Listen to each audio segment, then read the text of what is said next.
Hello and welcome to the Property Roundup here on iPropertyRadio with myself, Carol Tallon, the show where we chat to industry experts to get a view of activity on the ground and to learn about new trends emerging. This show is sponsored by daft.ie, Ireland's most visited property website.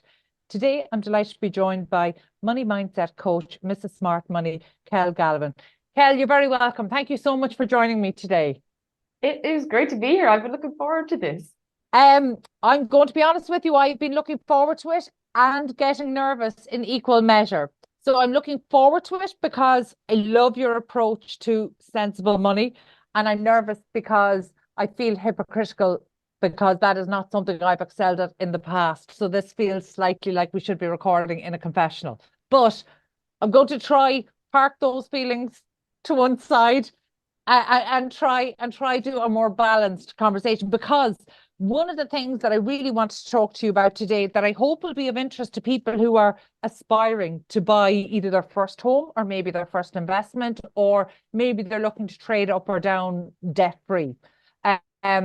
You spoke recently at the Irish Rural Home Summit in Portlaoise, which was run by Agri Insider, and it was a fantastic event in terms of participation from the floor, questions. People came in, people who were trying to do things differently, not necessarily, say for a mortgage, get a mortgage, buy a new build home with government grants.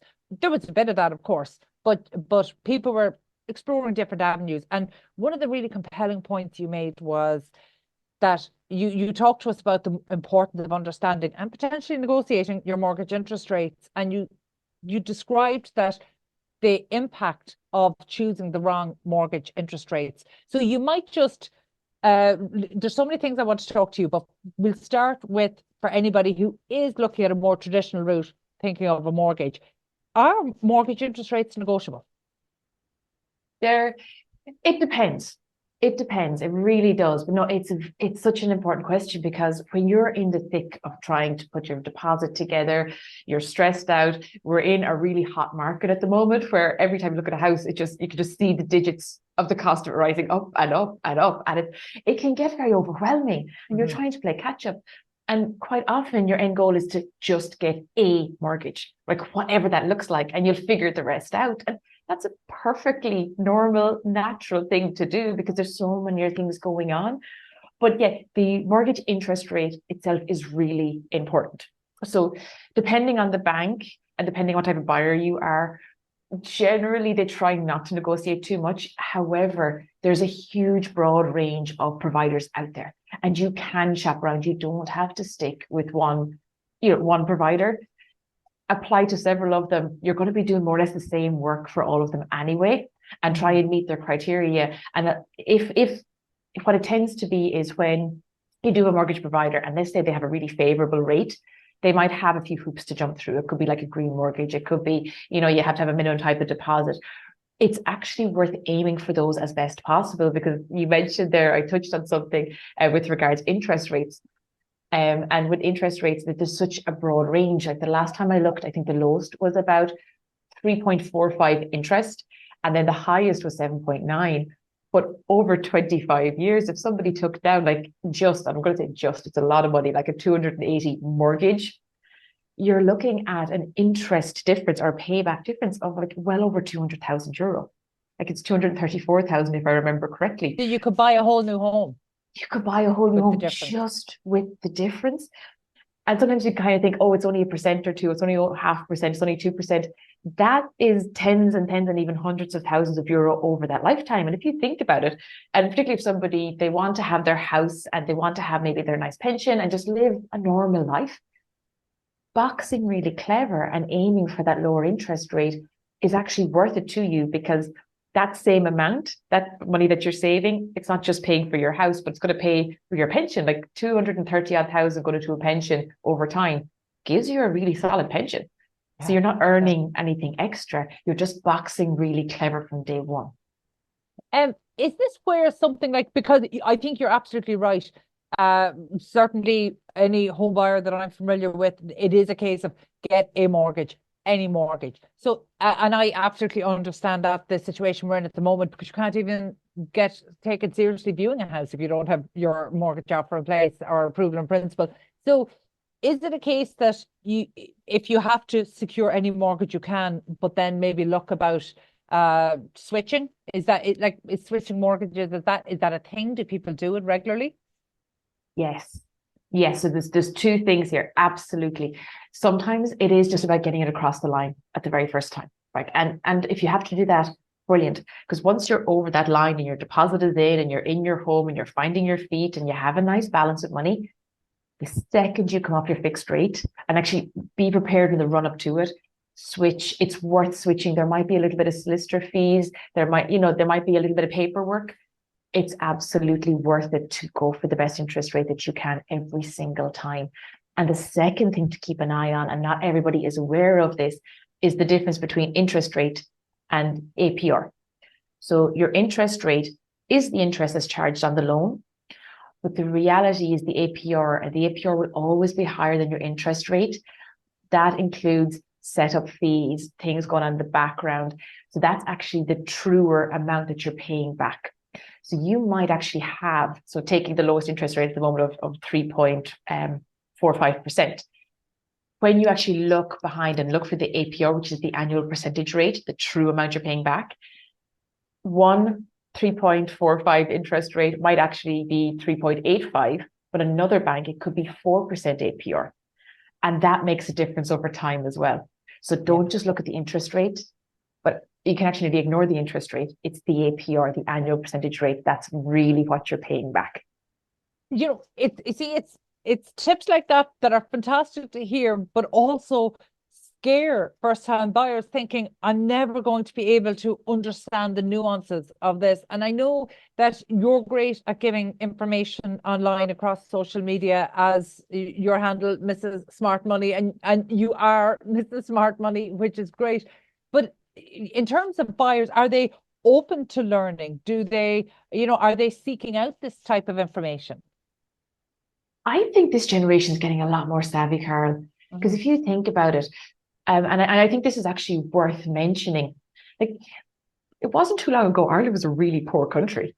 Like, you and I growing up, I won't necessarily say our age, but sometime in the 80s, maybe, growing up, Ireland was actually really poor. Maybe a little bit earlier. I'd be generous with this here. But like, we grew up in what was a really poor country. It didn't feel poor. No, we were because nobody had anything, so that was a much gentler place to be. It was, like, no, and it absolutely was, right? Like, it was a very different world. But in general, our moms were at home because the marriage bar was only lifted fully in 1977. Ireland was only fully electrified, and Kilkenny, if I'm not mistaken, was the last place. That was 1977 as well. A woman could only own a home in her own right in 1976. Up to that, she had to have a man's name on the deeds. So, like, all these things have changed now, and people are a lot more educated. A lot more of us have gone to college. We understand things a bit more. But when you are buying your first house, it is overwhelming. Like, you're looking at everything. You're looking at valuations. You're looking at locations. You're looking at logistics. So sometimes understanding the money part can kind of fall down a bit because you're so focused on that end result. But I do think it's definitely worth the time to do it, because you're investing so much of your income and your future income into this. If you can spend a bit of time figuring out, Google is brilliant at this stage. You'll find out so much information in a few minutes. Like, the internet, like, that didn't even exist when we were around. But there is access to so much information now. If it is overwhelming, just pick one thing and figure it out. You'll be surprised how quickly you can work things out.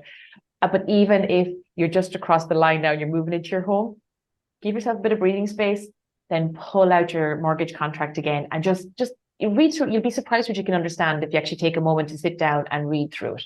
Yeah. And do you know what? I would genuinely hazard a guess that most people don't read through all of that documentation. And I say that from my early days working in a law firm where we were going through the documentation. And quite frankly, I'm not even convinced that the professional team were reading through everything at the time. So there's a lot gets hidden in deliberetely obscure contracts as well, which we found to our detriment during the crash. Kel, you are a certified a financial planner, but you work as a money mindset coach. What's what's the difference between understanding money and maybe the mindset that might help you intellectually know the right thing to do, but hold you back from doing the right thing? And I may be asking from a personal perspective.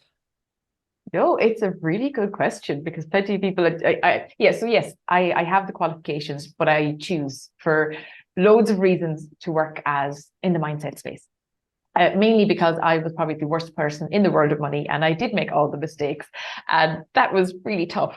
But I think the best analogy I can give to people to help them understand is we all know that if we eat less and we exercise more, we'll be fit and healthy and we'll lose weight, right? We know this on an intellectual level. Mm-hmm. But if it was as simple as that, we'd all be running around size 10 with six packs and living to be 100. We would be. So there's something else going on there. There's something else that's holding us back. It's a narrative. It's a limiting belief. There's all these different things. I could literally write many, many books on this side of things. And I think until you get that headspace right, it's very hard to truly move forward. And I know so many people, the discussions are coming up now where people want financial freedom and financial independence. To do that, you have to be comfortable and confident with money. And to do that, you have to understand the emotional side because everything we do around money is emotional. Like I would love to say that we are so logical and we have everything sorted and we know the facts. We choose with our hearts way before we choose with our heads. And I know this myself because back in the last recession, that big recession that turned everybody upside down, I was first in the queue in 2006 to buy my overpriced house. And I remember at the time, there was all these TV programs on. I don't know if you remember them, Carol. There was a TV program, Get on the Property Ladder. And, you know, all these experts coming in and they were wheeling people around to these estates that were half built that ended up in ghost estates. Here, you know, the price is going to double in X amount of time. Get in it now. And I remember one particular show, and I think it was Get on the Property Ladder. Yeah. And it was these two sisters, and I'd love to find these two sisters, but they didn't necessarily want to live together, but the parents were like, we want our house back, so you have to get going, and everybody else is buying houses. And they ended up buying this tiny little apartment, kind of in the middle of nowhere. And I'm not sure, even at the time, I'm not sure if they were fully happy, but I was their age. And I remember it was shortly after that, I decided, well, everybody else is getting on the property ladder, so I will too. And I remember going into the bank, and I didn't have the wherewithal. I didn't have any savings. It wasn't this long thought out plan.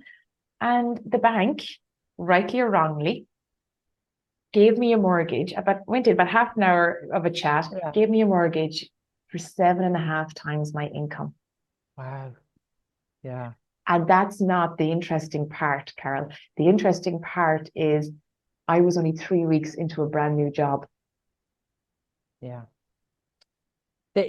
Look, there were different times. I got my first mortgage for a five-bedroom house as a single parent trainee in a law firm. I was only a couple of years out of college.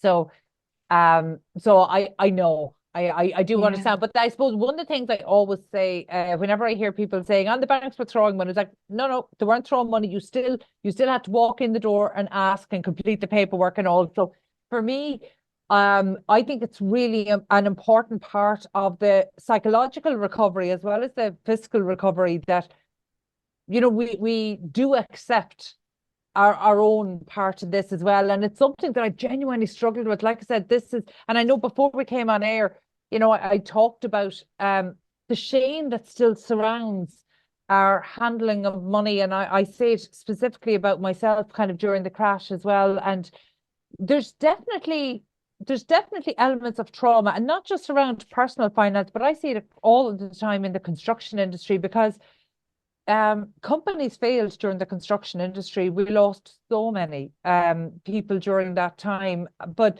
in all sorts of tragic ways. But actually, a lot of the people who are building today were building back then. They'd come, new brand started up again, and but there's something there. There's definitely an element of trauma, and I think it's what allowed the construction industry to be really beaten down and not defend itself against some genuinely unfair attacks. And I think last year when RTE Investigates brought up about the essentially blackmail that developers were facing. It was the first time, it was almost like a release valve. So it was the first time that the industry in a decade and a half started to stand up for itself, believe in itself, believe in the value of what they were bringing to the state, and actually understand, okay, we're providing local homes, we're providing a valuable product and local service that people need. And it was the first time I saw that change, but that's a decade and a half down. So there's a more than a decade of trauma being carried by individuals and by at an industry level. And so I know that buyers who were bought at the time and were caught in a situation, probably no more than yourself, it may be difficult to look at it being not just industry wide, but economy wide. And I think collectively, Ireland has never processed that trauma. And there was trauma, there was real trauma. Like our insolvency laws were so out of date that actually at the start of the crash, we were still looking at 12 years bankruptcy. There was a huge shame. If your business failed, you were looking at exclusion as a director for essentially the rest of your working life, or for a good chunk of your working life. So we didn't allow for any failure, despite the fact that people were being corralled into a collective failure. So there's a lot of unprocessed trauma, I feel, about the crash that I'm seeing play out on a daily basis. And there's still a lot that we need to process as the generation that went through it, but also try to extract the lessons, the learnings, and pass them on to the next generation so they're not doing the same. I love this. You are so right. You are so right, because and I do think some of this goes back to the fact that we were so poor. Suddenly the Celtic Tiger kicked in. Suddenly we had money. Suddenly we had credit, and we were handed this credit, and everything, like the construction industry just they leveled up so fast to match what we needed them to match, like the speed at which we did that. Yeah. And at one stage, I think we were one of the fastest growing economies in the history of the world. Like, it was huge, and that's something to be so proud of. But we were moving so fast because we're so capable, we're so able, we're so everything, but we didn't have necessarily the skills. We had the will, we had the vision, but not necessarily the skills. And money in itself is a skill. And potentially our parents didn't have it to hand it down to us. We ourselves, we suddenly had to deal with credit and mortgages and things to a level that we never had to deal with before. The construction industry, they were dealing with their own world of pain, trying to keep up with everything. And then suddenly the whole thing collapsed, and we Troika's in on top of us, and everybody's been slapped on the wrist, and anybody who could got out of the country, because it was a heavy place to be. And we basically spent the last decade just trying to process exactly what you said, that trauma of what just happened. Yeah. Like, it was a roller coaster, and it's massive shame. I can identify now in people when I meet them. So, for example, I know successful business owners who won't allow their phone ring. I know, one particular man who just won't pick up calls unless the name comes up, because, and we don't talk about it much, but we know it's from a legacy of being hounded for so many years that actually all you need to do is hear the phone ring or a knock at the door, and you feel it. Like, it's a very visceral feeling, and it's something that I've started to recognize in business owners, sometimes some of our clients, and I recognize it from having gone through it myself. But it's only now we're starting to almost talk about it, because it feels far enough away, and that we've come far enough to be able to talk about it. But I still think there's an element of, it is carrying shame. And so it's great to say, and I know, the psychologist approach would be to try reframe that and to see ourselves as survivors in that situation. But there is a huge amount of shame, and even that in itself is a worrying thing to pass on to our next generation, because then we're in danger maybe of overcorrecting, being overly cautious. Are we not equipping or trying to protect the next generation from financial fails? Are we stopping them from innovating, from taking chances, from doing things differently? So every generation impacts the next. We just don't always know what that impact is. Yeah, it does. And look, we could absolutely overcorrect. Like we genuinely could. But I think the first thing we have to do is have the conversations, hash this out, because nobody went into the 2000s going, I can't wait for Ireland to fall its face. Like, like, nobody did that. Like, we were full of promise, and we were trying to build something. And you see, sometimes I would hear back through followers or whatever, but oh yeah, well, you had access to money. We don't have access to money. And I know the change is as a direct result of that last recession. But people have to remember that we were in a very different time. There was massive building going on, and anybody who took out a mortgage, and you are absolutely correct, if you sign on the dotted line, you are taking ownership of that mortgage, of that loan. So come heck or high water, you're paying that back. You have taken that money. That's now the bank's income on a monthly basis. They're taking it back off you. That's the joy of credit. It looks like money at the beginning, but it acts very differently. And you had to pay that back. So there was a whole decade lost to so many families starting out, like couples, families. And that really kind of curtailed a lot of what they could do. So of course, their kids coming up now could be feeling that, even if they're not consciously feeling it. And it can make them a bit more worried. But I think that's why it's so important to have the conversation and go, hey, we're just learning here. We're just figuring it out. We made the best decisions we could with the information that we had. The construction industry, they were doing everything we were asking them to do as best they could. The banks gave us money the best they could.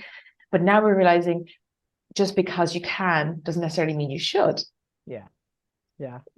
But the other thing, and this I see it as a big positive, Carol, is that when somebody does get a mortgage now, the quality of the mortgages that are being given out far supersede what was given out before.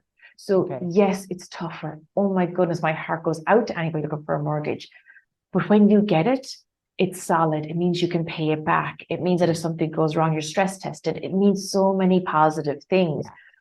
And also, if you're in that position, you're getting a mortgage and a house that is built to this standard, like the regulation standards have got, and I know they're adding on the price. There's loads of things at play. So yes, it's a tougher thing to get. Hands down it is. But when you get it, it's quality. Yeah. Yeah, no, I think that's a fabulous way to frame it. And I think anybody who is looking at purchasing today, they are seeing that. But, and again, that's for people who are of whatever age or generation, but looking to secure a mortgage today.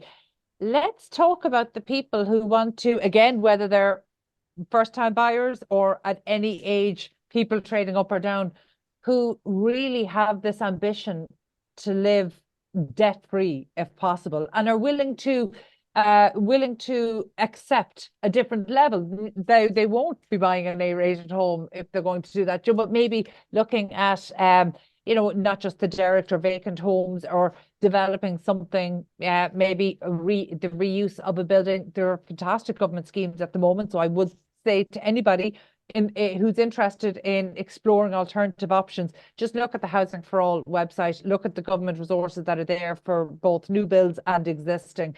If a mortgage is your route forward, well and good. But is there another way, Kel?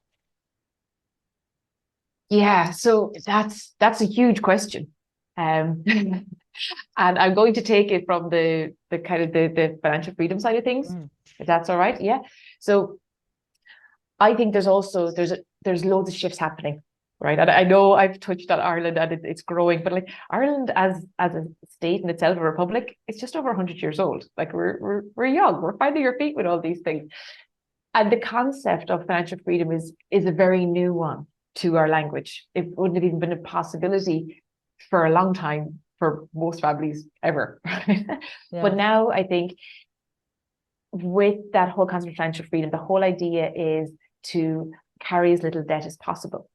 Now, there's one kind of caveat to that, and I know people listening, some might agree and disagree, but your home is kind of different. Now, I also don't see your home as an asset in the sense that you'll always have to live somewhere. You'll always have to have a roof over your head. So I think when somebody is looking at a home, whatever style that is, look at it in one of two lenses. One, is this your home for life? Because buying and selling is an expensive process and it's a tough thing to do.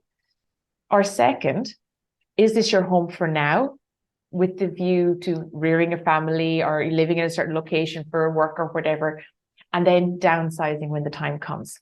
Because the downsized property generally will be less expensive to run, less expensive to buy. You'll free up some equity out of it. And that equity can be put into shares, or you're traveling, funding your lifestyle for 10 or 20 years if there's enough there, and you have a modest enough lifestyle and your pension will support that. Like it's to really think about how your primary home is your home and not necessarily an asset, but also how are you going to use that to make life easier for yourself? Yeah. This is where the mindset piece comes in, and the lifestyle, and being able to look holistically at the way you live, which includes your home, but is not restricted to your home.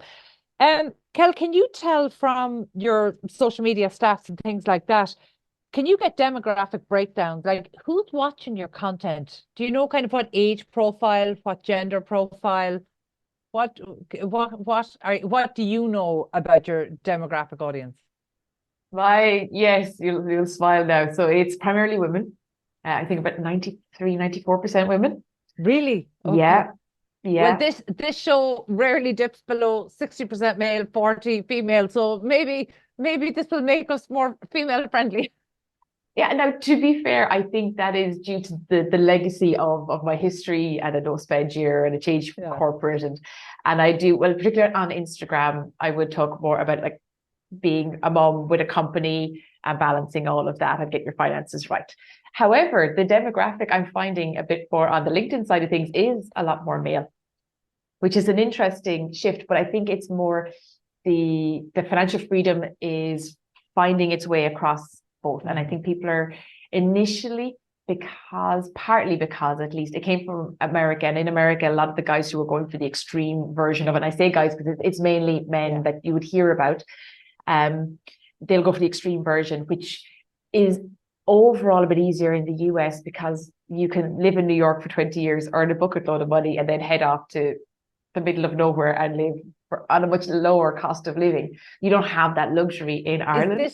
Is this like that FIRE movement to retire early? There's a lot of hustle involved in that. I just don't think that'd be for everybody. No, and in Ireland, because I've chatted about this quite a bit, like I love the idea of it. Yeah. However, we are in a relatively high cost of living country, and that's not going to change anytime soon. We're in a small country. We're on an island. It's not like you can just hop over very easily to the next country. However, I think there's a lot of merit, I think is the best way to put it, in planning out your money so that you're financially secure, even if life throws you a curveball, that you have your assets in place, you have your home, a lovely home that you want to live in, and it's serving you very well, and you're building out your money on the side. On Instagram, can you tell the age profile? And the reason I'm curious is because, I'm in my mid-40s, my daughter's in her mid-20s. She's definitely more savvy than I am, but I've really tried to teach her or try to help her learn from my mistakes, which can feel hypocritical, but feel like the right thing to do as well. So she's definitely better. But she's been in the process of getting mortgage ready for a couple of months. And as she's hitting that point, she turned around to me last week, the week before, and said, maybe I could buy mortgage free. And I love the concept if I thought it was a possibility at all. And but it's something that she's exploring now. I think it'd be difficult to do in Ireland. I don't think we have that level of cheap properties that we did 10, 15 years ago. But it's interesting to hear that coming up from a 25-year-old who was on course to be mortgage ready. So it's just, to me, that's pointing to a difference in mindset. So that's why I'm wondering, the age demographic, can you tell on LinkedIn? I know you can't, you can't tell on LinkedIn, but on Instagram, can you tell the age demographic who's watching your content?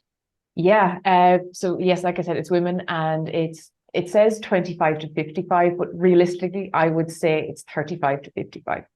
which I think is very interesting Yeah. because the appetite is there for women to learn about money. Mm-hmm. The appetite is there for women to want more and build up their savings and build up their investing and build up all of that kind of thing.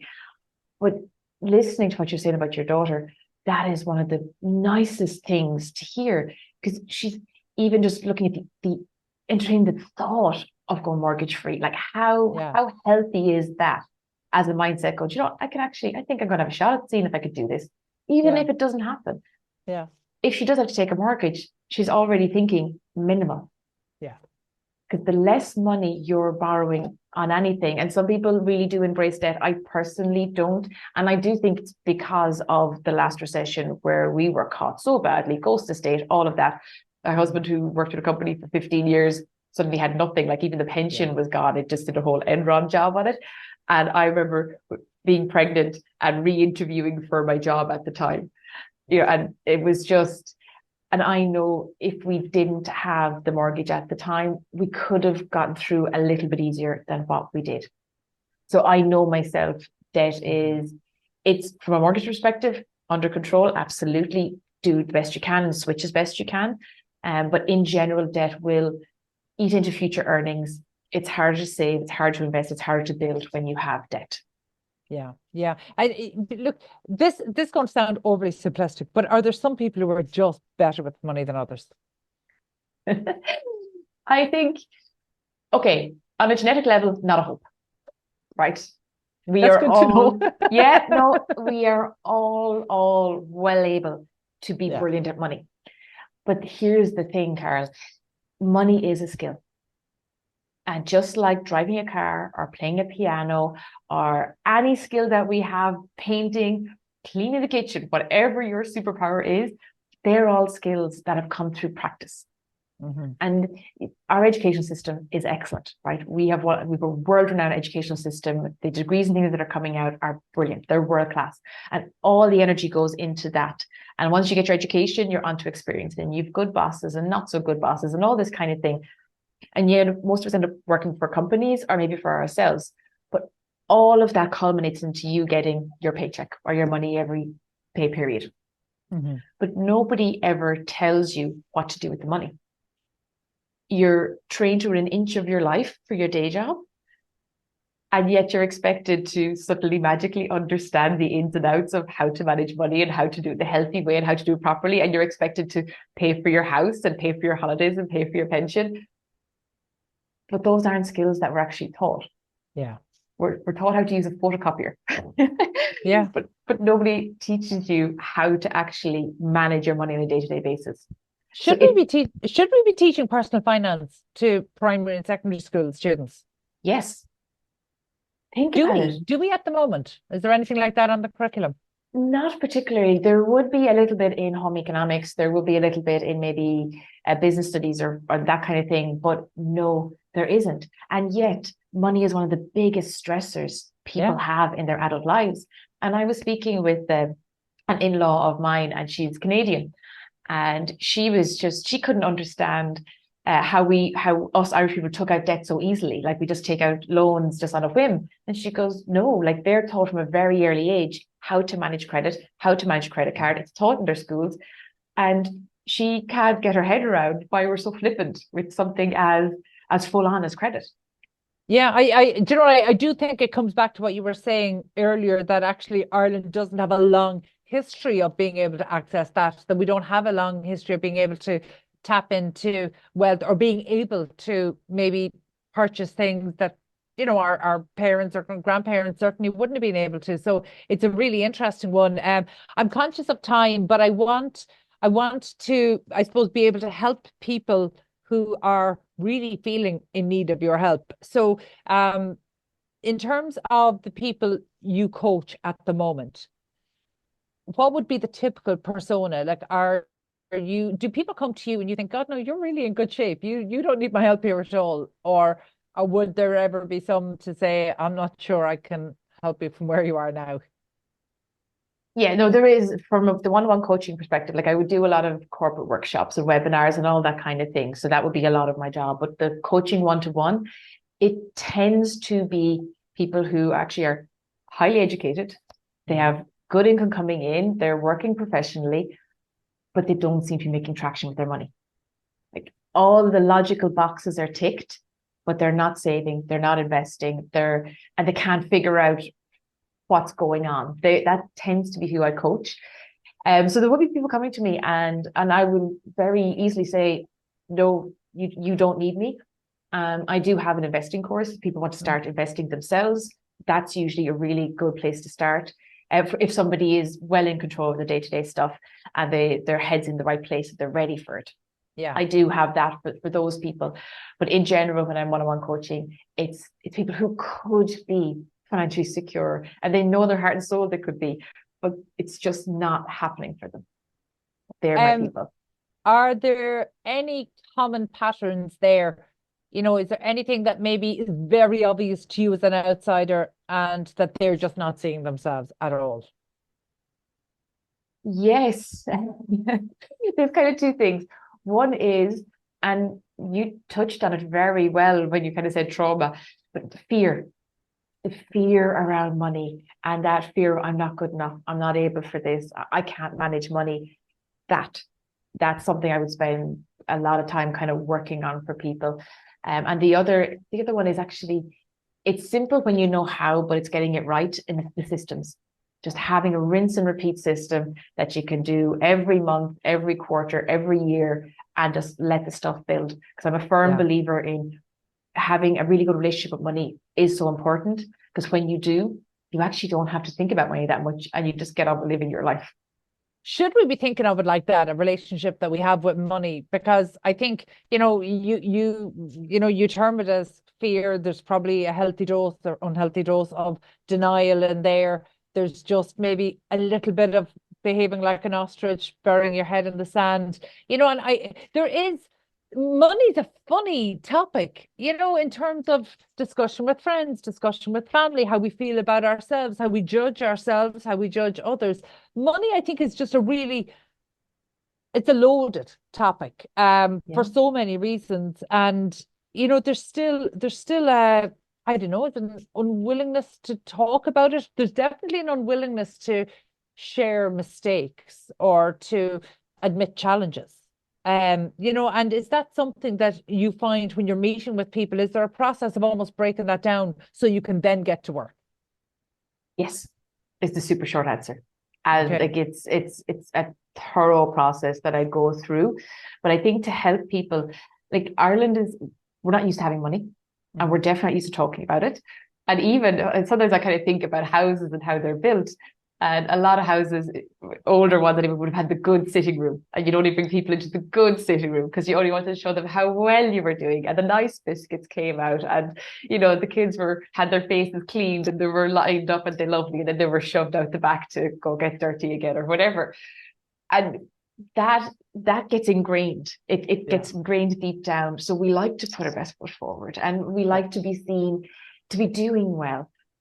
And unfortunately, that's actually manifested in a huge amount of credit, fueling cars, bigger houses than what we need and all that kind of thing. So I think for people to kind of slow down and think, well, what is it that you actually want from your life, and start breaking it down. And when I say relationship, a very kind of easier way of thinking about it is a relationship. And if you think for one moment, Caroline, you don't have to say, but like if you have a really healthy, good relationship in your life, it makes you actually a better version of you. Mm-hmm. So if you think of the people in your life who actually light you up and you enjoy spending time with.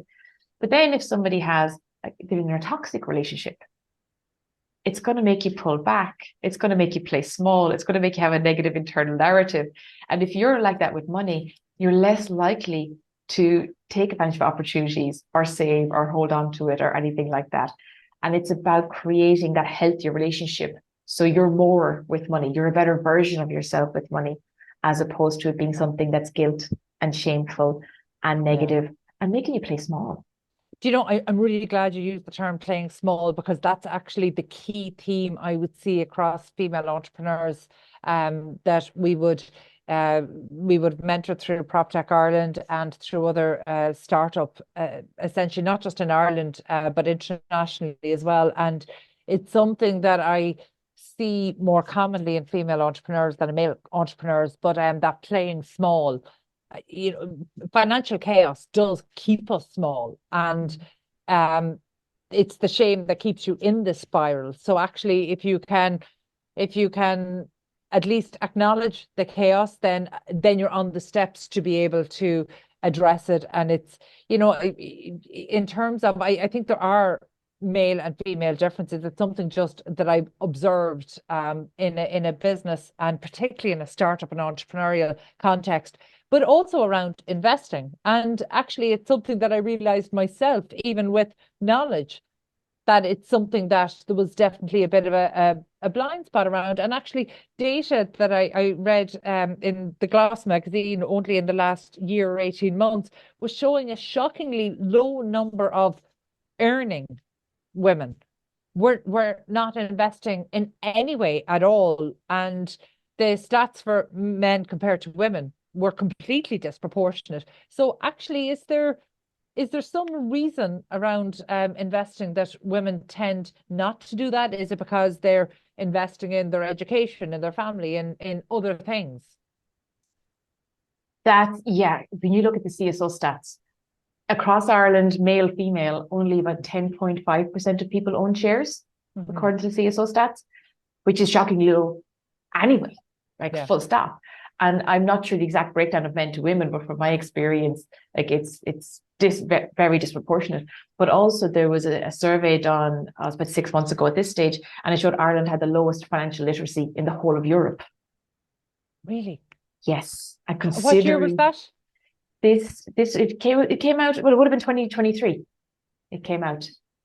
You see, that stat, which I think is shocking for one of the wealthiest nations in the EU, but also coupled with the point you made earlier that we are all well able to be brilliant with money. So where's the disconnect? Is that mindset? It's the mindset. It all plays into the mindset, and just to have the confidence of, I can do this. Because when I say money is a skill and you learn it, and I like my analogies. So give it a child, right? And the child is sitting up, rolling around or whatever. You're not going to say to the child, hey, why aren't you walking? You're going to encourage them, and you're going to say, look, do a bit of cruising, or, oh, look at you, great, you're trying to stand up there. You're going to absolutely encourage them.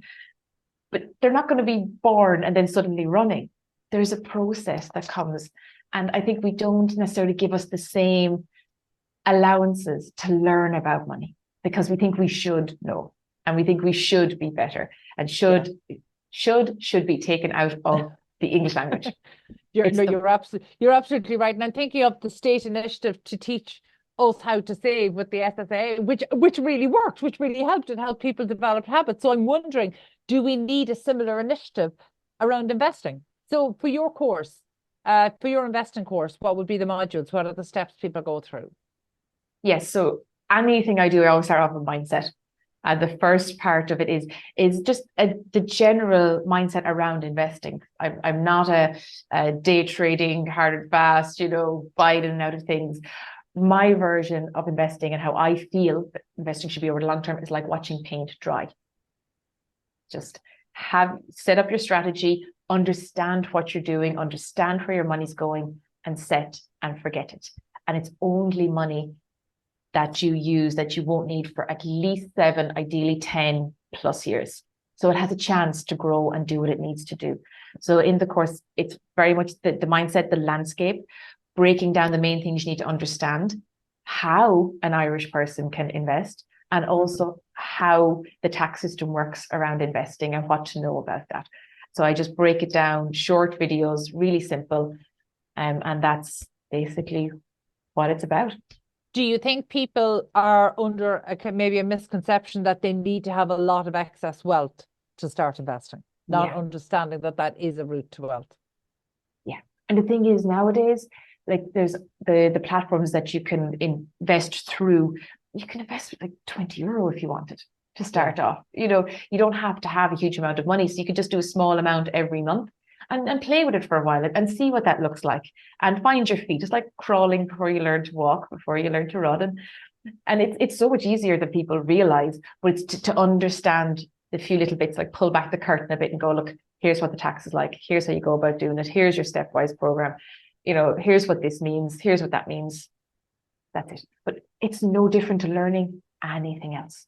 If you were speaking to somebody who is just starting out on their mortgage readiness, or maybe preparing to buy a home over the next 12 months, would you be saying to them, actually focus all your energy on securing your mortgage and saving your deposit, and then leave investing till you have your mortgage in place? Personally, yes, I would. I think you can do anything you want in life, but not necessarily everything at the same time. Yeah. So I would say build it into your plan. Get your mortgage across the line. Get yourself set up. Have your rainy day fund and all those bits. And when you're on your feet and you have a little bit of extra money, that's when you start investing. Right. So then final question today, and I'm very conscious that we've gone over time. So thank you so much for being so patient with me.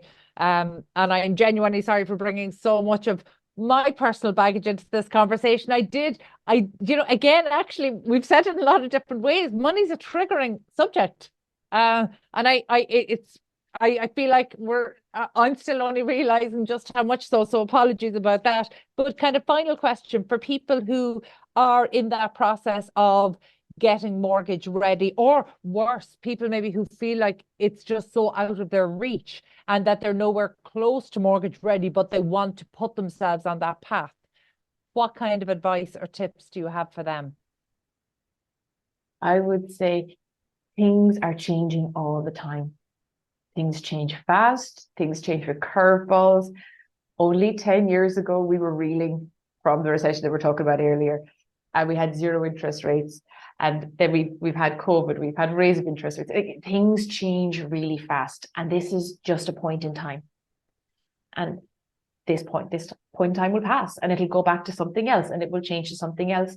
So if you are saving and you're thinking, oh, I'm never going to get anywhere, hold tight, because that money, like, please don't give up and just spend it on something that doesn't matter.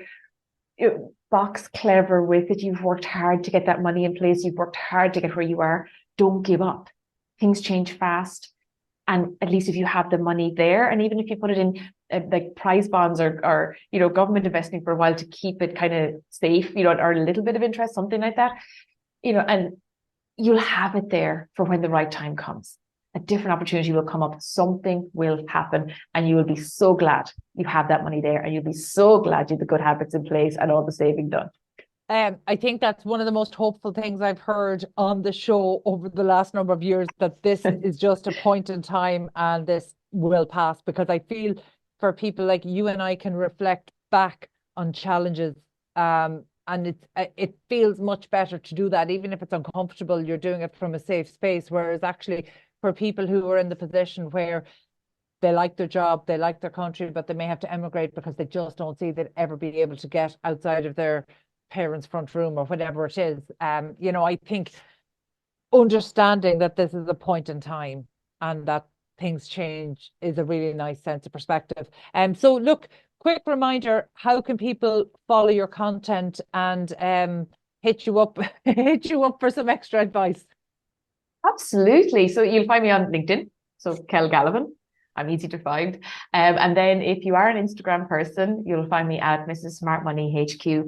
Reach out, DM me, send me a message. I'd love to hear from you. Whatever your questions are, I'll do my best to answer it. Kel, thank you so much for the free therapy session today. I think I needed that. Thank you. That was money mindset coach, Mrs. Smart Money, Kel Galavan. My thanks to producer Katie Tallon and to the production team at Hear Me Roar Media. Also, huge thanks to our show sponsor, daft.ie, Ireland's most visited property website. And thank you indeed for tuning in. We'll catch you on the next episode of Property Roundup. In the meantime, please be sure to check out all of the other Irish and international real estate and construction shows here on iPropertyRadio.com.